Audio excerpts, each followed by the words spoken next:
Bismillahirrahmanirrahim. Assalamualaikum warahmatullahi wabarakatuh dan selamat sejahtera. Saya ucapkan kepada semua. Saya Cikgu Zainuddin bin Zainal Abidin daripada Sekolah Kebangsaan Bandar Tenggara 1, Kulai Johor.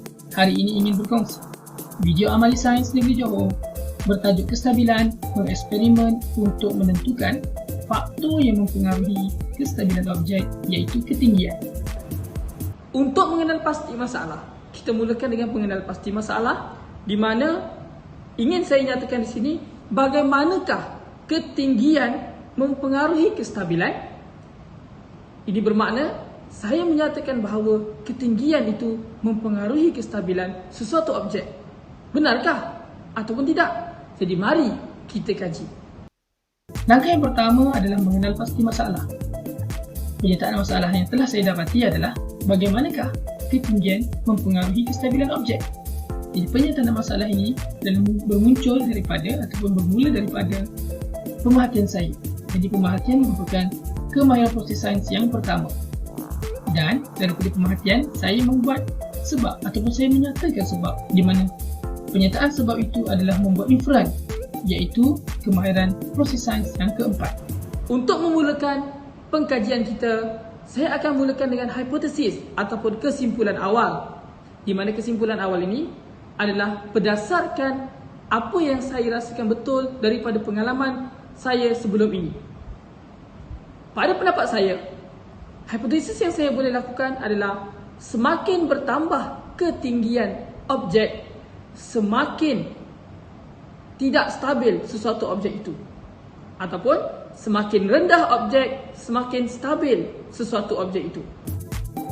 Seterusnya membuat hipotesis, di mana hipotesis yang tercipta adalah semakin bertambah ketinggian objek, semakin kurang kestabilan objek. Ini merupakan ramalan saya, iaitu kemahiran proses sains yang kelima.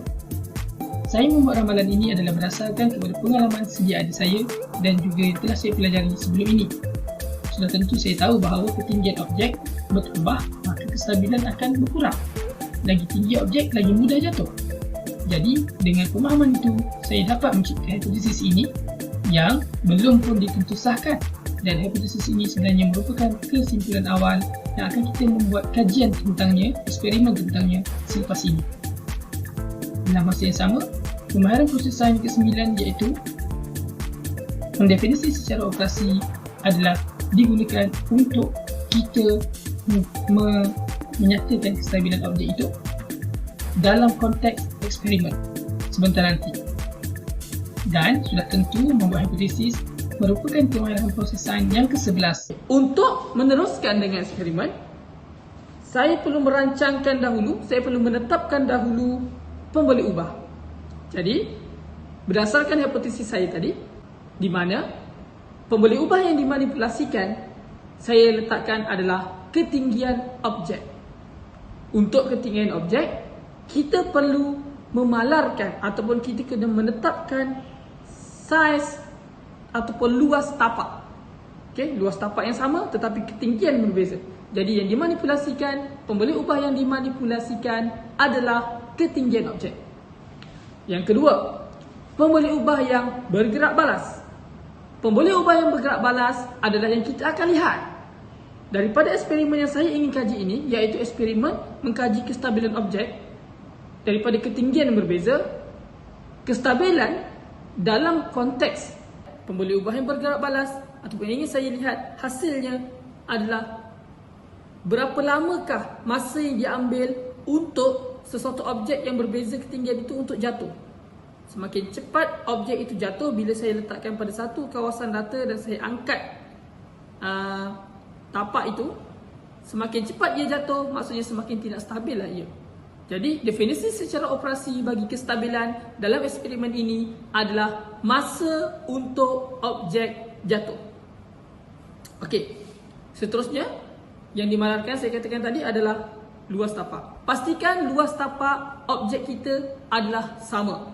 Kerana sekiranya ia berbeza, ia akan menyebabkan keputusan yang kita dapat tidak boleh diterima pakai. Seterusnya langkah yang ketiga, mengawal pemberi ubah. Pemberi ubah yang pertama adalah pemberi ubah dimanipulasikan. Untuk menjalankan eksperimen ini, saya perlu mencari 3 objek yang sama tetapi berlainan ketinggian. Saya tak boleh cari objek yang terlalu dekat ketinggiannya untuk melihat data yang lebih cantik, maka saya perlu mengasingkannya, mengelaskannya. Saya perlu membuat penggelasan dan memilih ketinggian yang agak jauh beza tetapi dalam keadaan seragam. Jadi saya mengelaskan kepada kumpulan kecil 4 cm, yang 8 cm adalah kumpulan sederhana dan 12 cm adalah kumpulan yang tinggi. Jadi pengkelasan yang saya lakukan adalah kemahiran proses sains yang kedua, iaitu kemahiran mengelas. Maka pembeli ubah dimanipulasikan saya ialah ketinggian objek. Seterusnya, pembeli ubah yang bergerak balas pula adalah masa untuk objek itu jatuh dalam unit saat, di mana masa untuk objek itu jatuh adalah definisi secara operasi bagi kestabilan dalam konteks eksperimen yang setelah saya lakukan ini, yang akan saya lakukan ini. Seterusnya adalah pembeli ubah dimalarkan, di mana pembeli ubah dimalarkan adalah luas tapak objek. Luas tapak tidak boleh langsung diubah sepanjang eksperimen ini untuk memastikan data yang diterima adalah betul dan valid. Sekiranya kita mengubah data luas tapak, maka kita tidak akan mendapat keputusan yang betul dan boleh diterima. Ia menjadi tidak boleh diterima. Bagaimana pula dengan alatan? Bahan dan alatan. Alatan yang saya ingin menggunakan tidak banyak. Saya hanya memerlukan 3. Saya menggunakan 3 objek yang sama bentuk dan sama luas tapaknya. Cuma yang berbeza adalah ketinggian objek. Yang warna kuning yang paling tinggi, kemudian yang warna hijau rendah sikit, dan yang warna oranye rendah lagi. Okey. Berdasarkan kepada pengiraan ini, sebelum saya memulakan eksperimen ini, saya mengambil bacaan untuk ketiga-tiga panjang objek, di mana objek oranye ini 4 cm, objek hijau ini adalah 8 cm dan objek kuning ini adalah 12 cm. Ketiga-tiganya mempunyai panjang yang berbeza. Saya menggunakan kemahiran mengukur, menggunakan nombor untuk menilai ataupun melihat kepada ketinggian ini. Kemudian, alatan yang diperlukan lagi adalah jam randik. Anda boleh menggunakan pelbagai jenis jam maupun telefon asalkan ia boleh menyukat masa dengan betul. Kemudian, saya memerlukan satu papan yang besar, papan yang rata untuk saya letakkan sebagai tapak dan untuk saya angkatkan sedikit demi sedikit untuk melihat bagaimanakah tindak balas yang berlaku kepada ketiga-tiga objek yang berbeza ketinggian ini. Seterusnya adalah peralatan dan bahan. Peralatan yang diperlukan adalah papan karbon, 3 bongkah yang berbeza ketinggian tetapi pastikan luas tapaknya sama, juga jam randik ataupun apa sahaja peralatan yang boleh mengukur masa dengan tepat. Sebagai langkah-langkahnya, pada mulanya kita cuma meletakkan saja papan, kemudian kita perlu letakkan ketiga-tiga objek ini berdekatan. Pastikan ia berada pada kawasan yang sama dan pada papan yang sama. Kemudian kita akan angkat perlahan-lahan dan kita akan catatkan masa untuk setiap objek ini jatuh. Langkah-langkahnya yang pertama, susunkan peralatan dan bahan sains seperti yang telah dilakarkan. Untuk memulakan eksperimen, biasanya kita akan melakar dahulu keadaan peralatan bagaimana untuk kita menjalankan eksperimen nanti. Jadi secara tidak langsungnya kita sebenarnya telah menjalankan kemahiran manipulatif yang pertama dan yang ketiga, iaitu yang pertama adalah menggunakan dan mengendalikan peralatan dan bahan sains dengan betul, iaitu ketika kita menyusun peralatan itu. Dan kemahiran manipulatif yang ketiga adalah melakar spesimen, peralatan dan bahan sains dengan tepat, iaitu ketika kita melukis gambar peralatan yang akan disediakan. Kemudian yang kedua, angkat perlahan-lahan satu bahagian pada cardboard ke atas. Perlahan-lahan ya. Dalam masa yang sama, kita mulakan bacaan jam randik. Kita perlu menekan jam randik itu tepat-tepat ketika kita angkat dan ketika objek itu jatuh satu demi satu. Jadi jam randik yang diperlukan, pastikan ia boleh membuat split ataupun membuat 3 bacaan sekaligus. Jadi kemahiran memerhati di sini juga sangat diperlukan. di mana kemahiran memerhati merupakan salah satu juga daripada kemahiran proses sains yang pertama. Seterusnya, hentikan jam randik setiap kali satu demi satu bongkah jatuh dan bacaan jam randik diambil. Maksudnya ketika yang saya katakan tadi, bila jatuh satu demi satu, kita akan tekan speed untuk kita dapatkan 3 bacaan. Pastikan kita dapat menekan dengan betul tepat pada waktunya. Kemudian bacaan yang diambil itu, kita akan isikan maklumat dalam jadual. Jadi ini merangkumi kemahiran manipulatif yang ke-6 dan juga iaitu kemahiran berkomunikasi, di mana kita mengubah data, masukkan ke dalam jadual. Ini adalah kaedah pengumpulan data yang saya rancangkan, iaitu di sebelah kiri adalah ketinggian bongkah ataupun ketinggian objek, dan di sebelah kanan adalah masa yang diambil untuk bongkah itu jatuh. Jadi, apabila data telah diperoleh, kita akan letakkan data mentah itu ke dalam jadual ini terlebih dahulu untuk pengumpulan data. Seterusnya, kaedah menganalisis data, di mana analisis data adalah mengubah data kepada satu bentuk yang lebih mudah untuk kita lihat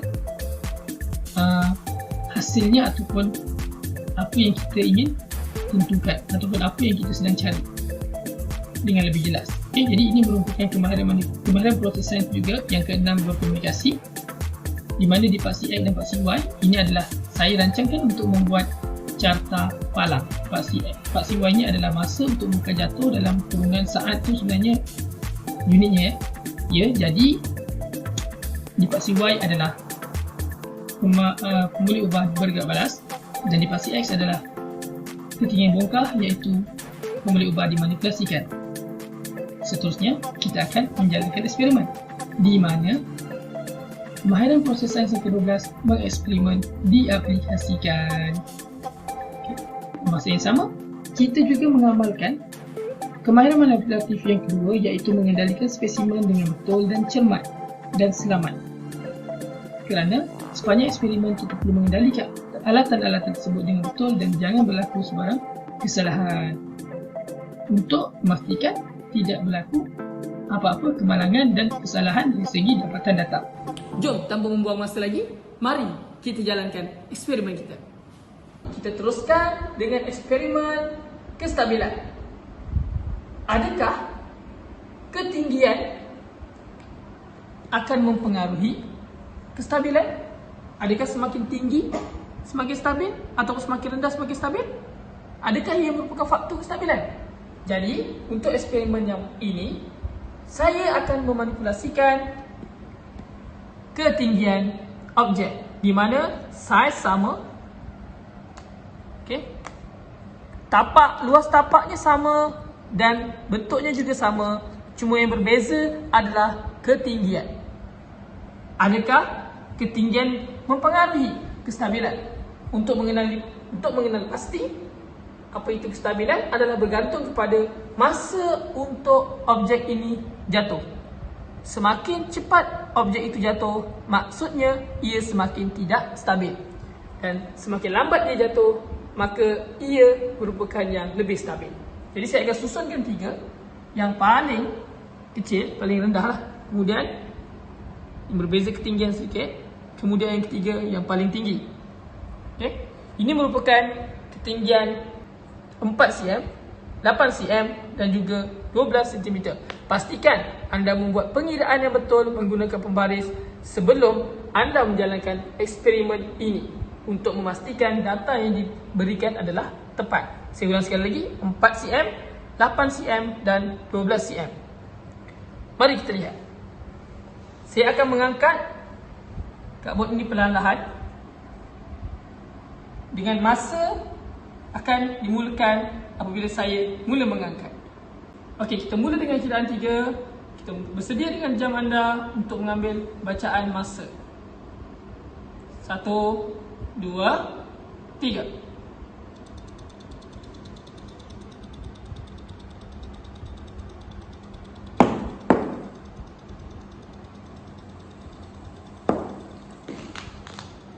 Okey. Senang kat situ. Kita akan membuat pengumpulan data dengan meletakkan data-data ini di dalam jadual. Kita akan meletakkan jadual untuk pemboleh ubah manipulasi di sebelah kiri. Kemudian di sebelah kanannya adalah pemboleh ubah bergerak balas. Pastikan anda tidak tertukar dalam jadual tersebut. Kemudian masa yang dicatatkan yang kita ambil daripada jam ini, kita akan tulis di dalam jadual itu berapakah masanya, dan itulah cara kita mengumpulkan data.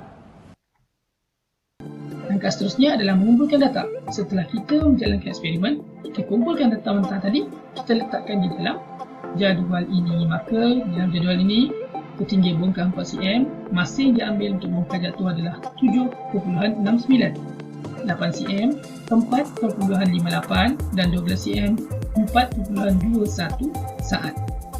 Seterusnya, bagaimana saya nak menganalisis data eksperimen ini?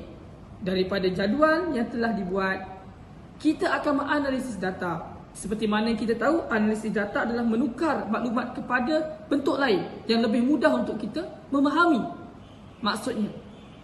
Jadi, cara yang paling mudah ataupun cara pengurusan ataupun analisis data yang paling mudah untuk eksperimen ini, untuk kita lihat hasilnya dengan lebih baik, adalah dengan menggunakan carta palang, di mana kita akan susun di bahagian paksi X dan paksi Y bagaimanakah carta palang itu berfungsi terhadap data kestabilan kita. Adalah kita perlu melukiskan carta palang dan meletakkan data-data pemboleh ubah manipulasi di bahagian X dan pemboleh ubah bergerak balas di bahagian Y. Seterusnya kita akan lihat perubahan yang berlaku, bacaan-bacaan masa jatuhnya objek itu berdasarkan kepada eksperimen, dan kita akan lihat hasilnya daripada carta palang yang terhasil. Maka dekat situ kita dapat menganalisis data dengan lebih tepat dan jelas untuk kita melihat adakah ketinggian ataupun bagaimana ketinggian ini mempengaruhi kestabilan objek. Seterusnya, kita menganalisis data kita ubah data itu kepada dalam bentuk carta palang. Di sini kita dapat lihat, pastikan kita mengubah dengan betul 4 cm, 8 cm, 12 cm, dan kita catatkan juga masa yang betul pada tempatnya. 4 masanya adalah 7.69, 8 adalah 4.58 dan 12 adalah 4.21 saat. Sekiranya anda tidak dapat membuat peralihan data atau analisis data dengan betul, kemungkinan besar keputusan yang kita peroleh adalah salah. Seterusnya, dalam masa yang sama, kita tahu bahawa ini merupakan KPS yang ke-6 juga berkomunikasi. Seterusnya adalah mentafsir data. Daripada data yang telah kita letakkan tadi dalam analisis data, kita boleh tafsir. Sekarang kita dapat lihat kan, sudah kita dapat nampak bahawa objek yang rendah masanya sangat lama untuk jatuh. Dan kita tengok yang 12 cm yang tinggi, masanya sangat cepat, iaitu 4.21.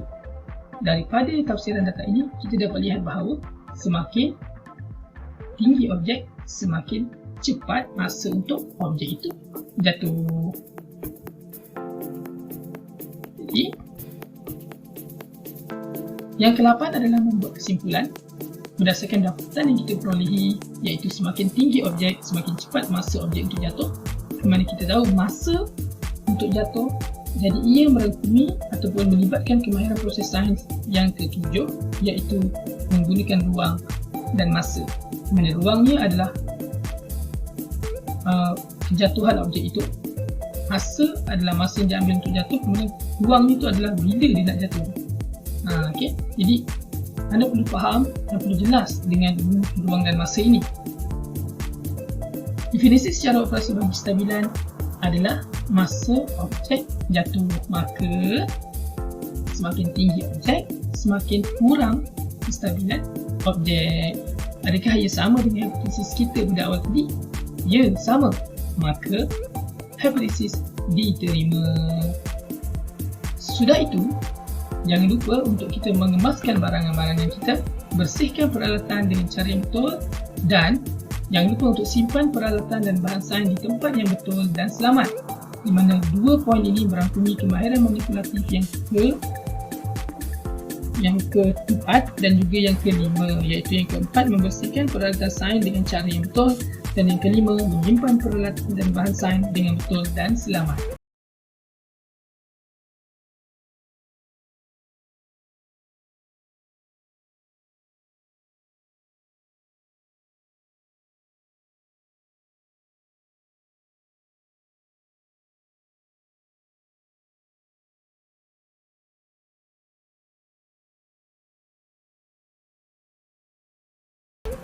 kita akan menyambung eksperimen kita untuk satu lagi faktor yang mempengaruhi kestabilan, iaitu luas tapak.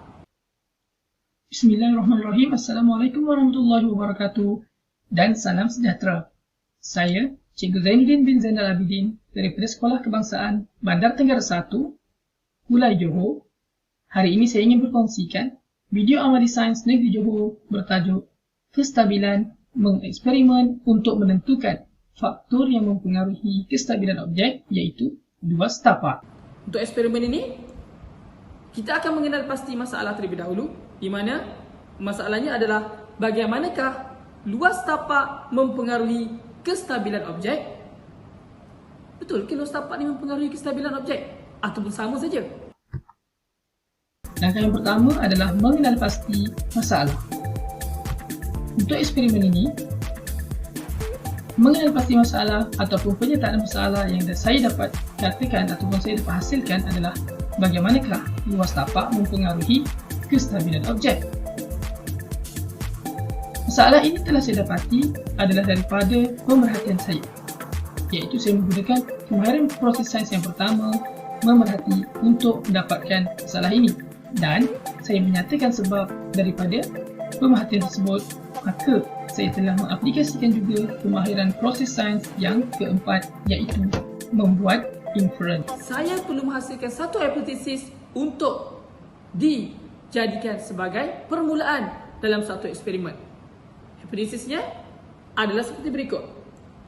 Daripada pengalaman saya mendapati bahawa semakin besar luas tapak, semakin stabil sesuatu objek itu. Maksudnya lagi dia terbesar tapak dia lagi stabil. Benarkah? Itu hipotesis saya. Saya ulang sekali lagi, semakin besar luas tapak, semakin stabil objek itu. Maka, saya akan teruskan dengan mengawal pemboleh ubah untuk merancang eksperimen. Jadi, eksperimen saya akan menggunakan luas tapak sebagai pemboleh ubah yang dimanipulasikan. Kemudian, pemboleh ubah yang bergerak balas pula adalah masa untuk objek jatuh, di mana saya akan susun 3 objek yang luas tapak berbeza, tapi masa yang ia diperlukan untuk jatuh itu saya akan letakkan sebagai pemboleh ubah dimanipulasikan. Dia bergerak balas. Pemboleh ubah bergerak balas. Seterusnya, saya akan memalarkan, ataupun pemboleh ubah yang dimalarkan adalah saiz ataupun ketinggian. Sebenarnya ketinggian objek. Ini contohnya objek. Objek punya ketinggian perlulah sama. Kerana sekiranya ia tidak sama, segala bacaan kita dalam eksperimen tidak boleh diterima. Maka saya perlu malarkan ketinggian objek. Seterusnya, langkah yang kedua, membuat hipotesis. Hipotesis yang telah saya hasilkan adalah semakin bertambah luas tapak objek, semakin bertambah kestabilan objek. Hipotesis ini saya bina adalah berdasarkan kepada ramalan saya, iaitu kemahiran proses sains yang kelima. Meramal telah saya aplikasikan. Saya meramal hipotesis ini adalah berdasarkan kepada pembelajaran masa lalu saya dan pengetahuan am sedia ada daripada saya. Saya tahu bahawa semakin luas tapak objek, maka semakin stabillah suatu objek itu. Namun, ini hanyalah hipotesis dan belum dibuktikan lagi. Sebab itu, kita akan menjalankan eksperimen selepas ini adalah berdasarkan kepada hipotesis yang telah dibina. Selain daripada itu, saya menggunakan kemahiran proses sains yang ke-9, iaitu mendefinisi secara operasi, di mana kestabilan objek nanti kita akan definisikan mengikut cara eksperimen yang saya akan jalankan nanti. Dalam masa yang sama, membuat hipotesis juga merupakan salah satu daripada kemahiran proses sains, iaitu kemahiran proses sains yang ke-11. Langkah ketiga adalah merancang eksperimen. Saya perlu mengawal pemboleh ubah. Pemboleh ubah yang pertama adalah pemboleh ubah yang dimanipulasikan, iaitu luas tapak objek. Saya memastikan bahawa luas tapak objek ini tidak sama dan ada perbezaan yang agak ketara supaya data yang diambil tidaklah terlalu rapat ataupun sukar untuk melihat perbezaannya. Maka pengkelasan perlu saya lakukan untuk memilih bacaan ataupun memilih saiz ataupun luas tapak yang agak berbeza, agak jauh bezanya, untuk dikelaskan supaya saya dapat bacaan yang lebih jelas. Maka saya menggunakan kemahiran mengelas, iaitu kemahiran prosesan yang kedua. Pemberi ubah bergerak balas pula adalah masa untuk objek jatuh dalam minit saat. Ini merupakan definisi secara operasi bagi kestabilan. Ini bermakna semakin lama masa untuk jatuh, maka semakin stabillah objek tersebut. Maka ia merangkumi kemahiran prosesan yang ke-9, mendefinisi secara operasi. Pemberi ubah dimalangkan pula adalah ketinggian objek. Pastikan ketiga-tiga objek yang saya ada itu sama tingginya. Kerana kita hendak mengkaji berkenaan dengan luas tapak, maka ketinggian tidak boleh berbeza. Sekiranya ia berbeza, maka keputusan yang akan diperoleh nanti adalah tidak boleh diterima. Jadi alat dan landasan yang diperlukan adalah, yang pertama sekali adalah jam randik ataupun jam di telefon anda, ataupun apa-apa saja jam yang boleh menyukat masa dengan tepat. Kemudian saya memerlukan 3 objek yang sama ketinggian. Lihat di sini, sama ketinggiannya, okay, tetapi berbeza luas tapak. Dapat lihat di sini luas tapak yang berbeza, ketinggian yang sama. Okay. Jadi kita akan, sebagai langkah-langkahnya, kita akan mulakan dengan kita meletakkan ketiga-tiga objek yang berbeza luas tapak ini di papan yang ada. Okay. Ini pun salah satu daripada peralatan yang kita gunakan untuk eksperimen ini. Papan yang rata ini kita angkat-angkat sedikit demi sedikit dan kita akan lihat manakah antara ketiga-tiga objek ini yang akan jatuh terlebih dahulu. Di mana kalau ia jatuh terlebih dahulu, maksudnya ialah paling tidak stabil, dan kalau ia jatuh paling lambat, bermakna ialah yang paling stabil. Okey. Macam mana kita nak lihat? Adalah berdasarkan kepada masa. Maka definisi secara operasi untuk kestabilan dalam eksperimen saya ini adalah masa untuk objek jatuh. Di mana kalau lebih cepat jatuh, maka lebih tak stabil lah ia. Seterusnya adalah peralatan dan bahan. Peralatan dan bahan yang digunakan adalah papan cardboard, 3 bongkah berbeza luas tapak, tetapi pastikan ketinggiannya sama, dan juga jam randik ataupun apa sahaja peralatan yang boleh digunakan untuk mengikat masa dengan tepat. Seterusnya adalah langkah-langkah eksperimen. Langkah-langkah eksperimen yang pertama adalah susunkan peralatan dan bahan seperti yang telah dilakarkan. Biasanya sebelum kita memulakan eksperimen, kita akan melakar dahulu. Kemudian bila kita menjalankan eksperimen, kita akan mengikut lakaran tersebut untuk kita menyediakan setting untuk eksperimen dijalankan. Maka aktiviti ini secara tidak langsung telah menggunakan kemahiran manipulatif yang pertama, iaitu menggunakan dan mengendalikan peralatan dan bahan sains dengan betul, dan juga kemahiran manipulatif yang ketiga, iaitu melakar spesimen, peralatan dan bahan sains dengan tepat. Kedua, angkat perlahan-lahan satu bahagian pada cardboard ke atas. Dalam masa yang sama, mulakan bacaan jam randik. Jadi di sini, kemahiran pemerhati sangat penting untuk memastikan apabila kita menekan jam randik itu betul-betul tepat pada waktu ia bermula dan betul-betul tepat ketika ia jatuh. Langkah ketiga, hentikan jam randik setiap kali satu demi satu bongkah jatuh dan bacaan jam randik tadi perlulah diambil. Ini bermakna kita memerlukan jam yang boleh membuat split ataupun pengasingan sebanyak 3 kali untuk memastikan setiap satu bongkah yang jatuh dapat dicatatkan ataupun dapat diambil masanya dengan betul dan tidak berlaku kesilapan. Ini juga merangkumi KPS yang ketiga, iaitu mengukur menggunakan nombor. Seterusnya adalah isikan maklumat di dalam jadual. Data mentah tadi kita masukkan kepada jadual dan ia merangkumi KPS yang ke-6, iaitu berkomunikasi. Saya akan sambung ke pula dengan mengumpul data. Apa itu mengumpul data? Saya akan mengumpulkan data